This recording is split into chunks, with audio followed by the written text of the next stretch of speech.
red line should be drawn right here, before Iran completes the second stage of nuclear enrichment necessary to make a bomb. It's 2024 and Israel is now battling four major wars. Israel versus Hamas in Gaza. Israel versus Hezbollah in Lebanon and Syria.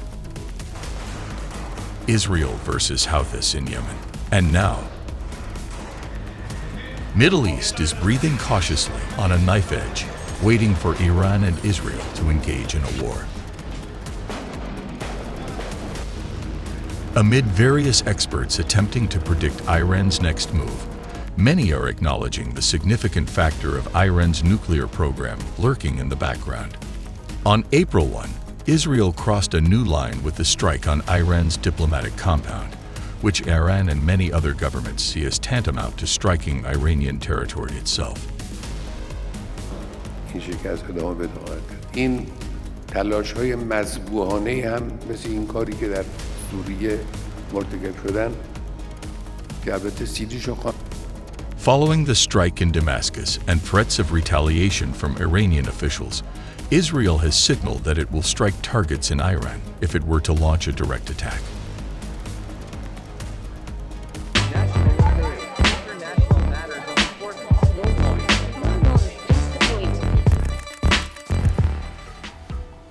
Reports have cited Israel has been preparing to target Iranian nuclear facilities and other key infrastructure.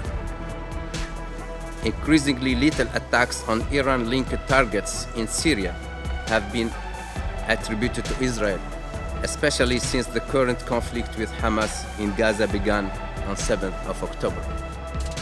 Both Iran and Hezbollah have vowed revenge for the Damascus strike. Iran's supreme leader Ayatollah Ali Khamenei's office has threatened Israeli embassies. دستگاه‌های سفارت در هر کشوری که وجود دارد به منزله خاک همون کشوری است که سفارت متعلق به او. Israel is bracing for potential missile and drone attacks by Iran-backed groups in Lebanon, Syria, Iraq, and Yemen, and ballistic missile attacks directly from Iran. Iran, too, has reportedly put its military forces on full high alert ahead of any expected strike.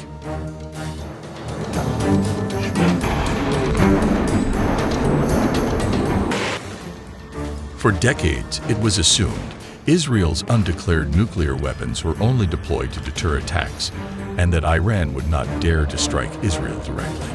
But now these theories are being challenged, and military strikes between Israel and Iran, including nuclear ones, seem more possible than ever.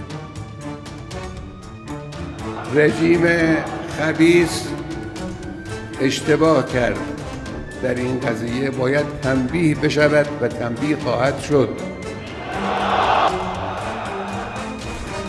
The questions that arise are whether or not Iran will strike Israel back from its own territory, whether it will have its proxies to escalate their strikes against Israel, how much damage might Israeli nuclear strikes inflict against Iran's nuclear and missile sites.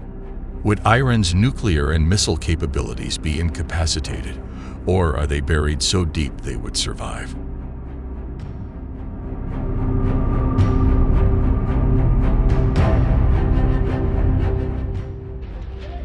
On the conventional front, the gravity of Israel's situation cannot be exaggerated. The Hezbollah of Lebanon is armed with thousands of conventional rockets and cruise missiles that can potentially swarm and overwhelm the Israeli air defense shield and Iron Dome. Israel is presently wary of the Iranian ability to deploy a handful of nuclear warheads, and the IDF has been preparing itself for a decisive strike on the Iranian nuclear facilities. Israel has been acutely aware of Iran's ever-growing weaponization capacity. Since 2018, Israel has taken possession of thousands of documents that lay bare all the militaristic directions of the Iranian nuclear program. Over nearly 15 years, Israel is alleged to have succeeded in sabotaging many critical sites of the Iranian nuclear industrial complex. Moreover, Israel is accused of having masterminded assassinations of Iranian nuclear scientists in the same period.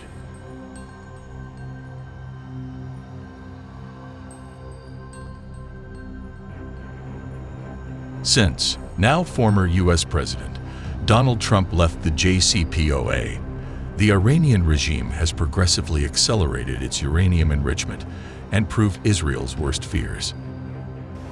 We have terminated a terrible, terrible deal that should have never, ever been made.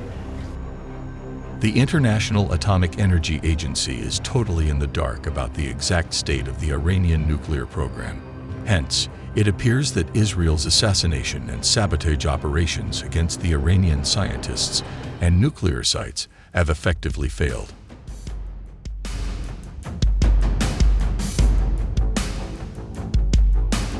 Iranian Supreme Leader Ali Khamenei has stated time and again that the manufacturing and usage of nuclear weapons is forbidden.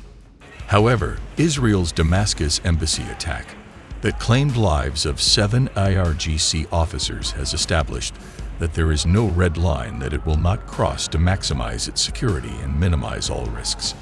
Such an escalating assault may cause the Iranian ruling clerics and the IRGC to wonder if their nuclear facilities will be next on Israel's target list, and they may consider attaining a deterrence greater than a conventional one. Khamenei may indeed invoke the principle of expediency to overrule his own anti-nuclear fatwa.